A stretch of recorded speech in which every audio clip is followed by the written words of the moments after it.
بسم اللہ الرحمن الرحیم۔ بہنیں پردے کی اہمیت کو نظر انداز کر رہی ہے، جس کی وجہ سے وہ گھر کے پرسکون خوشگوار ماحول سے نکل کر مردوں کے دوش بدوش چلنے کی قسم کھا کر عزت و شرافت کا گلا گھونٹ کر نوکری اور تجارت کے خاکوں کو سجا کر در در کے ٹھوکریں کھا رہی ہے۔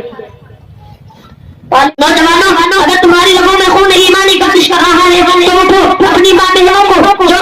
شرعی پردہ کو اتار کر بے حیائی و بے پردگی کی دیکھتی آتی کنارے پہنچ چکی ہے، انہیں دست شرافت کھینچ لو اور انہیں شرعی پردہ کے اطاعت کی منزل پر لا الذي أرسل رسوله بالهدى ودين الحق ليظهره على الدين كله ونشهد أن محمدا عبده ورسوله أما بعد فأعوذ بالله من الشيطان الرجيم بسم الله الرحمن الرحيم قل للمؤمنات يغضضن من أبصارهن ويحفظن فروجهن صدق اللہ العظیم۔ شجر توحید کے سایہ فگن ساتھیوں اور بحر اسلام کے معجزن نوجوانوں، جامع رسالت کے متوالوں اور شہنشین پر جلوہ افروز علماء کرام، میں آج اس بزم سعید میں ایک ایسے حساس موضوع پر سخن طراز ہوں کہ دختر اسلام کے بے نقاب چہروں کو نقاب اڑانے اور عورتوں سے کھلواڑ کرنے والے حوث پرست انسانوں کی نقاب کشائی کرے۔ اس سے میری مراد شرعی پردہ اور موجود ماحول میں اس کی اہمیت ہے۔ حضرات، اللہ تبارک و تعالی نے عورتوں کو صنف نازک پیدا کیا، وہی ان نازک نگینوں کی حفاظت کے لیے پردہ کو نگینہ خانہ بنایا تاکہ ان نگینوں کی چمک عورت فروش نفس پرست ڈاکوؤں کی آنکھوں میں ہوس کے جذبات نہ بھڑکائے۔ سامعین کرام، دشمنان اسلام کی چال بازی ہے کہ انہوں نے آزادی رسوا کے تبیز پردوں تلے معصوم دوشیزاؤں کا خون کر کے اس خون سے اپنی نفسانی درندگی کی پیاس بجھائی، عورتوں کو گھر بدر کیا، ان کی پردہ دری کی، ان کی عصمت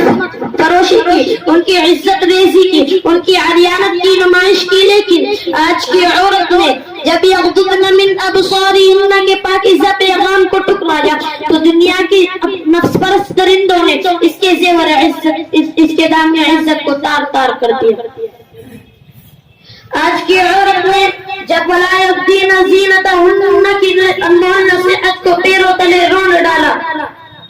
تو دنیا کے آبرو فروش لوگوں نے اس کے زیور عزت پر دسترازی کی۔ آج ہماری ماں بہنیں پردے کی اہمیت کو نظر انداز کر رہی ہے، جس کی وجہ سے وہ گھر کے پرسکون خوشگوار ماحول سے نکل کر مردوں کے دوش بدوش چلنے کی قسم کھا کر عزت و شرافت کا گلا گھونٹ کر نوکری اور تجارت کے خاکوں کو سجا کر در در کے ٹھوکریں کھا رہی ہے۔ طالبین اسلام،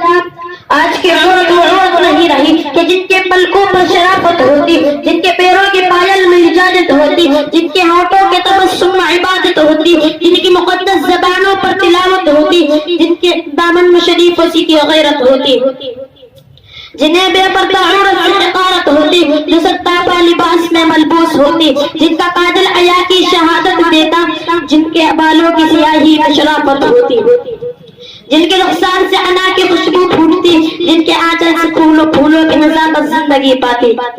حضرات، آج بے حیائی و پردگی کا منبع ٹی وی اور وی سی آر کی ایمان سوز زل آزار اسلام شکل منادب ہے، جن کا ندارت کے آج ہماری ماں بہنیں عریانت کو اپنا لباس، بے حیائی کو اپنی زندگی، بدچلنی کو اپنا شعار، بے پردگی کو اپنا مقصد، بے شرمی کو اپنا اوڑھنا بچھونا بنائے ہوئی ہے۔ وہ بھول گئی کہ پردہ خزانہ ہے، عفت کا محافظ ہے۔ وہ بھول گئی کہ پردہ دولت ناموس کا نگہبان ہے۔ وہ بھول گئی کہ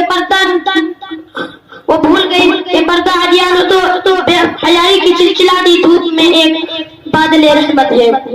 نوجوانوں، اگر تمہاری رگوں میں خون ایمانی گردش کر رہا ہے تو اٹھو، اپنی ماں بہنوں کو جو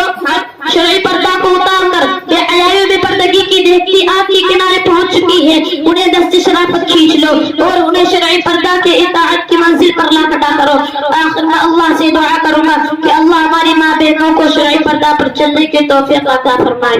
آمین۔ وآخر دعوانا الحمدللہ رب العالمین۔